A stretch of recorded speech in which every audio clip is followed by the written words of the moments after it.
Javeria Sargodha PP80 में मुस्लिम league नून के उम्मीदवार सरदार आसिम शेर मेकन का छक्का आज़ाद उम्मीदवार सरदार बहादुर अब्बास मेकन उनके हक में दस्तबरदार हो गए। मेकन कौम के इत्तेहाद के लिए बुजुर्गों ने सर जोड़ लिए।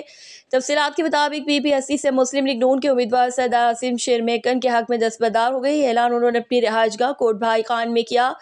सरदार आसिम शेर मेकन ने दस्तबरदार होने पर सरदार बहादुर अब्बास मेकन का शुक्रिया अदा किया और कहा कि मेकन कौम के एतमाद पर पूरा उतरूंगा। सरदार लाल खान मेकन और सरदार फतेह खान मेकन साबिक तहसील मेकन ने कहा कि सरदार बहादुर अब्बास मेकन ने इलेक्शन से दस्तबरदार होकर मेकन कौम के रोबालत से इत्तेहाद की बुनियाद रख दी है। बुजुर्गों और रहनुमाओं की कमेटी तश्कील देंगे जो मेकन कौम की फलाह बहबूद और मुस्तकबिल की रूह मुतय्यन करेगा। तमाम हाज़रीन ने मुत्तफ़िका तौर पर फैसला किया कि कौमी असम्बली के लिए बाहमी मुशावरत से एक उम्मीदवार को वोट देंगे। ये उम्मीदवार वो होगा जो कम अज़ कम मेकन कौम का मुखालिफ नहीं होगा।